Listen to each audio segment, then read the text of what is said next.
Hi everyone! So I've officially finished the game Behind the Frame, and instead of doing something like a traditional review, I wanted this to feel like a quiet sit down and talking about the gameplay whilst we have the game rolling in the background.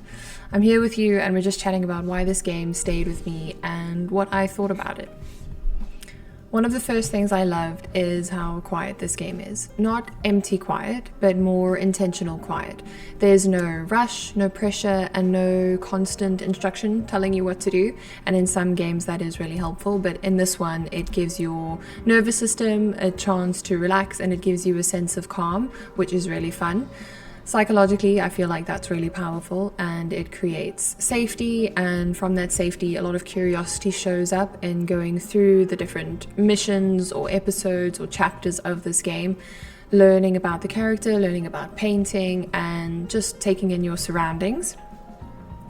What stuck with me is that the game isn't really about finishing a painting. It starts off thinking, okay, we need to do this project, we're learning how to paint this, finding the paints and going through the steps, but actually it's about the art of creating and going through that process.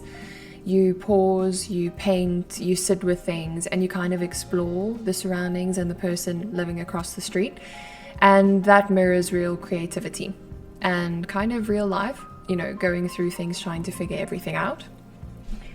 Meaning doesn't come from getting it perfect, but rather staying with the process long enough to notice something new and something different.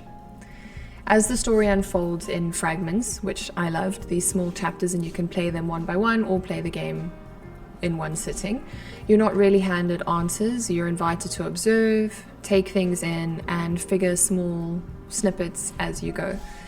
Through different colors, lighting, and small details, you slowly piece together memory and the emotion that this character is going through.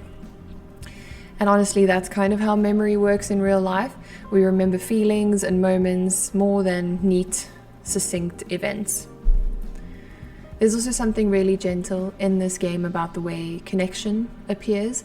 It's subtle at first, almost easy to miss, and then suddenly you realize how much weight those quiet interactions carry, switching on the music or tape recorder and listening to the songs. It made me think about how meaningful connections are in our own lives, in the background, and it's often these subtle things that we don't notice. They're not always loud and dramatic. When I finished the game, I didn't necessarily feel energized or hyped.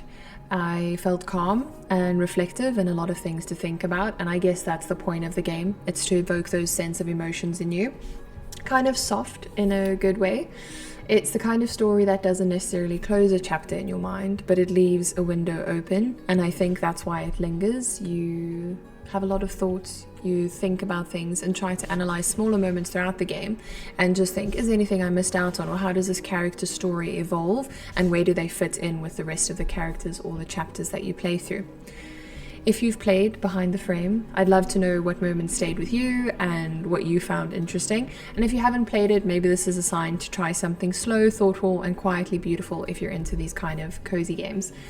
Thanks for spending this cozy moment with me, and I'll see you soon.